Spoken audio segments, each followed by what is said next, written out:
Hello प्यारे बच्चों, आज हम पाठ 15 दस्तक को रीड करेंगे जिसके लेखक हैं डॉक्टर शिवभूषण त्रिपाठी। तो इस कहानी में लेखक ने परस्पर माने आपस में सहानुभूति, सहयोग व सद्भाव का संदेश दिया है। लेखक की रुचि समाज सेवा में थी। यह बात उनकी पत्नी को पसंद नहीं आती थी। जब लेखक की अनुपस्थिति में उनका पुत्र दुर्घटनाग्रस्त हो गया तो अपरिचित लोग उसकी मदद करते हैं। इस बात से लेखक की पत्नी का हृदय परिवर्तन हो जाता है। उसे समझ में आ जाता है कि भलाई का फल भलाई होता है। तो हम ये पाठ रीड करते हैं। सरेआम वे चिल्ला रहे थे। कभी किसी को देखकर मारने दौड़ते तो कभी खिलखिलाकर हंसने लगती। कभी रोते रोते किसी फिल्मी गाने की पंक्ति गुनगुनाकर नाचने लगती। आने जाने वाले लोग सहज ही चौराहे पर कुछ देर खड़े होकर उनका मनोरंजन करते और चले जाते। फिर भी वहाँ एक अच्छी खासी भीड़ लग गई थी। सहसा किसी को विश्वास नहीं होता था कि वे ही हरि बाबू हैं।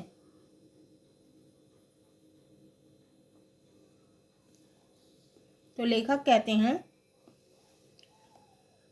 कि किसी को विश्वास नहीं हो रहा था कि वो हरि बाबू हैं, जो कभी किसी ऊंचे पद पर सुशोभित थे, माने किसी ऊंचे पद पर थे। उनके संकेत मात्र से ही तिल को ताड़ और ताड़ को तिल बना दिया जाता था। वे जहाँ भी जाते हजारों की भीड़ उनका स्वागत करती।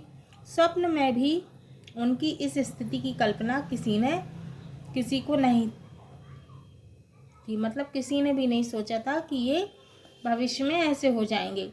चौंक कर उनकी उस दशा को देखकर शीला गंभीर हो गई। शीला कौन थी? शीला लेखक की पत्नी थी। विचारों में खो गई और मैं गरीबा से मिलने उसके घर चला गया। गरीबा बीमार था। 2 दिन हो गए उससे मुलाकात नहीं हुई थी। वहाँ से लौटकर उस दिन मैं बहुत देर से घर पहुँचा। कौन? लेखक। घर में पैर रखते ही पत्नी की बड़बड़ाहट शुरू हो गई। हमें यहाँ शहर में रहना नहीं है। पत्नी कहने लगी कि हमें शहर में रहना ही नहीं है। चलिए हम सब को देहात में छोड़ दीजिए, वहाँ मैं आराम से रह लूँगी। छुट्टी के दिन भी आप कभी कहीं घूमते रहते हैं और लोग भी तो नौकरी करते हैं। तो कहने लगे कि छुट्टी के दिन भी आप घर में नहीं रहते, कहीं कहीं घूमने चले जाते हैं और दूसरे लोग भी तो नौकरी करते हैं, आराम से हैं, और आप दूसरों के काम के पीछे दीवाने रहते हैं। ना कोई खाने का समय, ना कोई सोने का। समाज सेवा ही करनी थी तो शादी ना करते। अचानक कभी कुछ हो जाए तो मैं अकेली क्या कर लूँगी? लेखक की पत्नी कहती हैं। कुछ देर बाद भोजन की थाली सामने रखते हुए उसने मेरा मनुहार किया, माने मुझसे आग्रह किया। मैं चुपचाप भोजन करता रहा। इसी बीच शीला ने इंस्पेक्टर साहब के बच्चे की बात बताई। वह छत से गिर पड़ा था। दाहिने हाथ की हड्डी टूट गई थी। कोई कह रहा था कि प्लास्टर आदि में हजारों रुपए एक ही दिन में खर्च हो गए। अपना सोनू भी तो बड़ा चंचल है, दिन भर छत पर खेलता रहता है। भगवान ना करे कभी ऐसा हो, पर कभी कुछ हो जाए तो मैं अकेली क्या कर लूँगी, क्या कर सकूँगी? घर में रुपए भी तो नहीं होते। मैं घबरा जाती हूँ। पड़ोस की औरतों ने तो और भी नाक में दम कर रखा है, जैसे उनके घरों में कोई काम ही नहीं होता। यहाँ आकर घंटों बैठी रहती हैं, कभी किसी की बुराई करती हैं तो कभी किसी की। अमुक के पापा ऐसे हैं, उनके घर कार क्या आ गई है कि वे सीधे मुंह बात ही नहीं करती। आपके विषय में भी तमाम बातें करती रहती हैं। तो लेखक की पत्नी कहने लगी कि पड़ोस की जो औरतें हैं वो घंटों बैठी रहती हैं, उन्हें कुछ काम ही नहीं है, वे एक दूसरे की बुराई करती रहती हैं और आपके विषय में भी कुछ ना कुछ कहती रहती हैं। कई बार पूछ चुकी हैं, क्यों इधर उधर के कामों में लगे रहते हैं। सुना किसी दिन गरीबों और अपाहिजों की बस्ती में भी गए थे। इतने बड़े पूजा पाठी होकर गंदी बस्ती में जाने में उन्हें जरा भी विचार नहीं। तो वही कहने लगे कि वो पड़ोस की औरतें कहती हैं कि सुना है कि तुम जो है गरीबों और अपाहिजों की बस्ती में चले जाते हो और इतने पूजा पाठ करते हुए भी गंदी बस्ती में जाते हो। इस तरह सुनते सुनते मेरे कान पक गए, इसलिए आज मैंने आपको बहुत कुछ कह दिया, मुझे माफ़ करो। कहते हुए शीला मेरी पत्नी अपने हृदय सागर के निर्मल आंसुओं को रोक ना सकी। तब तक मेरी मन स्थिति भी सामान्य हो चुकी थी। मन स्थिति माने मन की स्थिति। शीला, इस समय तो मुझे बस इतना ही कहना है कि यदि कभी कुछ होता है तो उस समय धैर्य रखो। इन बातों को सुनकर शीला ने दोबारा मेरा कोई विरोध नहीं किया। उसने मेरे स्वभाव अनुसार अपने को ढाल लिया था, किंतु उसके विचारों में कोई परिवर्तन नहीं हो सका। उसका अंतर्द्वंद यानी कि उसके मन में हलचल चलती रही। उसका अंतर्द्वंद बराबर चलता रहा, मतलब उसके मन में हलचल जो थी वो बराबर चलती रही। वह औरों की भांति भी मुझे भी अपने परिवार की प्रगति और खुशहाली में संतुष्टि के लिए सीमित रखना चाहती थी। इसलिए मन ही मन उसके विचारों में संकीर्णता माने छोटापन और द्वंद्व माने मन में जो लड़ाई होती रहती है, मन में जो बातों के युद्ध होते रहते हैं, उसे द्वंद्व कहते हैं। द्वंद्व समाप्त करने के लिए मैं चिंतित रहने लगा था। कुछ दिनों बाद मुझे अपने एक मित्र के काम से 10 दिनों के लिए त्रिवेंद्रम जाना पड़ गया। इधर होनी होकर रही। एक दिन शीला रसोई में व्यस्त थी। सोनू छत से गिर गया, अचेत हो गया, माने बेहोश हो गया। मिनटों में यह घटना मोहल्ले से मोहल्ले होते हुए पूरे नगर में फैल गई। सहानुभूति से दर्शकों की भीड़ लग गई। जो जिस लायक थे सहायता के लिए टूट पड़े। उपचार के लिए रुपए कहाँ से आए, किसने दिए, यह कोई जानकारी शीला को नहीं थी। घंटों बाद अस्पताल में रोगी शैया पर अपने को देखकर वह चकित रह गई। माने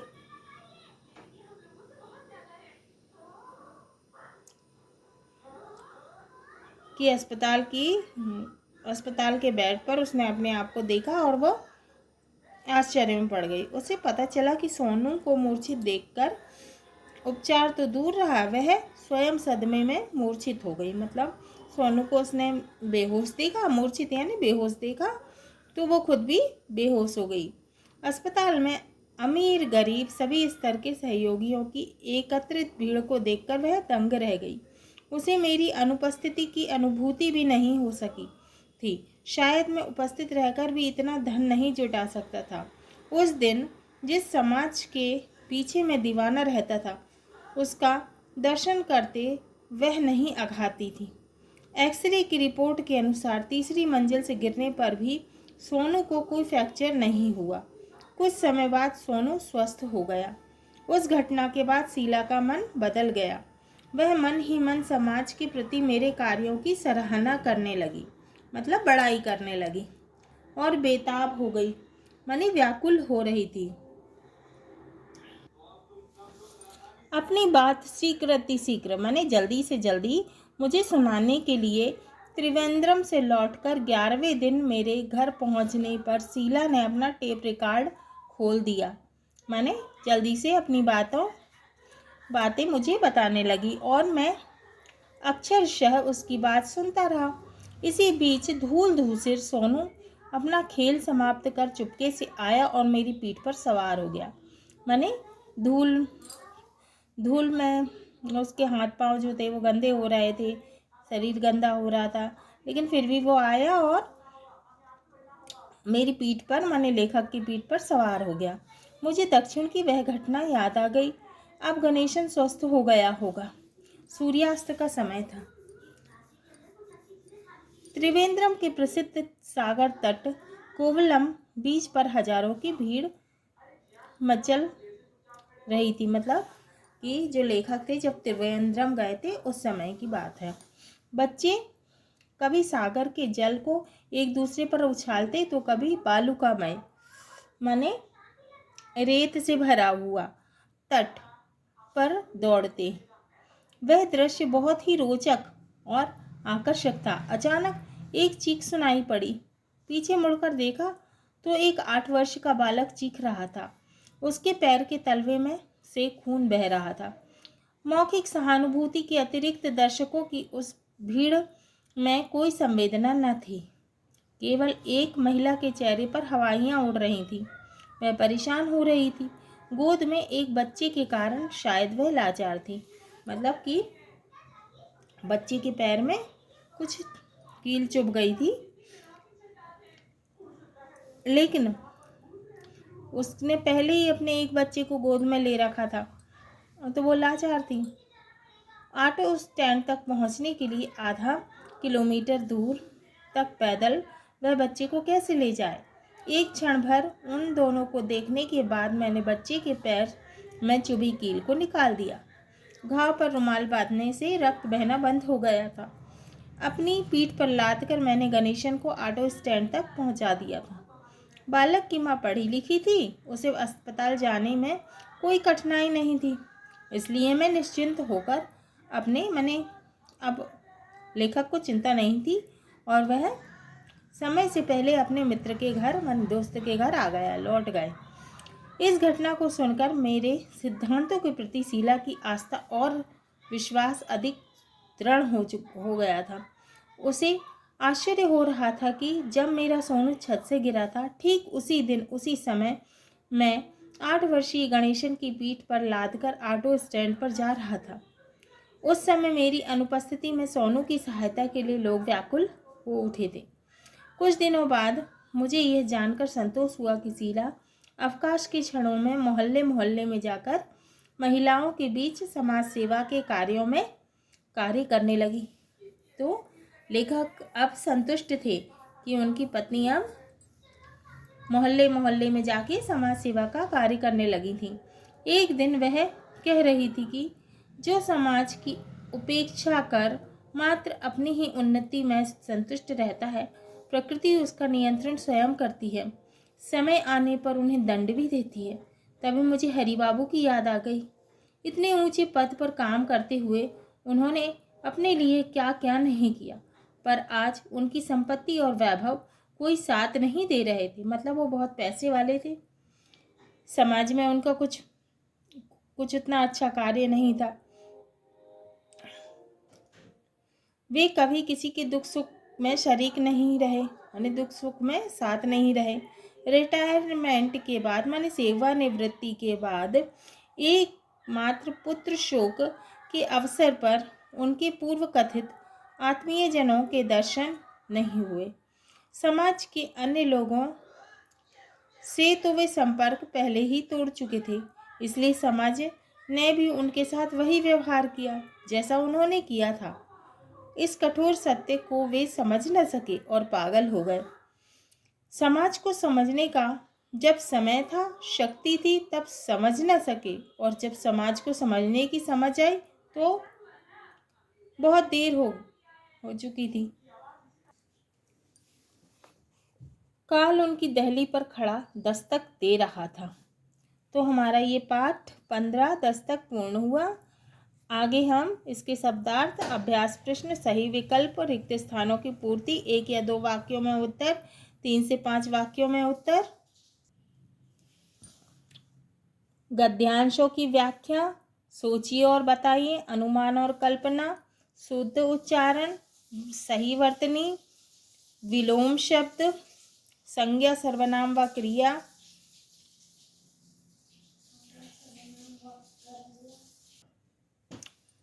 प्रत्यय, मुहावरों के अर्थ लिखकर वाक्यों में प्रयोग कीजिए, अनुभव विस्तार आदि करेंगे।